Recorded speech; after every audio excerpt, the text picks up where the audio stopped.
Ho ng gabi. Dako tayo dyan sa may bahagi ng General Santos. Maki-update ho tayo sa pakikiisa ho ng naturang lugar dito sa Earth Hour. Ngayon pong umamay ng alas 8:30 ho ng gabi. Ang Bombo Radio Philippines, pinapasalamatan din ho sa malaking papel daw sa pagpapalaganap ho ng kahalagahan ng Earth Hour. Exclusive report po dyan ng Bombo Radio General Santos.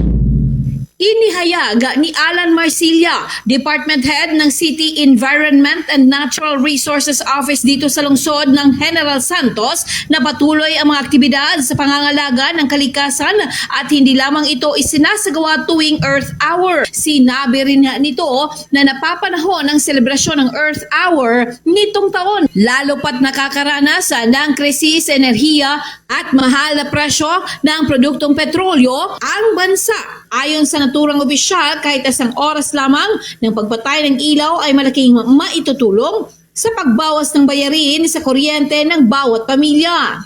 Gayunpaman, binigyang diin ang mas malaking benepisyo ng Earth Hour ay ang pagbawas ng carbon emission.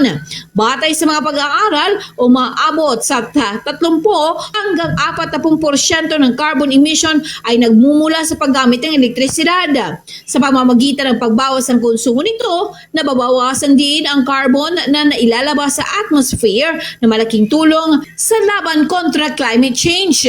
Samantala, nagpasalamat si Marcilla sa tulong ng Bombo Radio Philippines ay mas napalawak ang kampanya dahil naiparating ito sa mga kabahayan at establishmento. Dahil dito, mas maraming sektor ng komunidad ang nahikayat na makilahok sa Earth Hour. Nabatid na makikiisa ang Bombo Radio Philippines sa pagpatay ng mga ilaw mula alas 8:30 hanggang alas 9:30 nitong gabi. Suportahan ang celebration sa Earth Hour ang mabawas na carbon dioxide na ma-release sa atmosphere. So, hopefully, suportahan ng Earth Hour. Bombo Radio, salamat sa pag-promote. At yan ang ulat mula rito sa impila ng Bombo Radio Jansan. Ito si Bombo May Declaro. And this is Bombo Radio Philippines, the #1 source of news and information. Basta Radio, Bombo!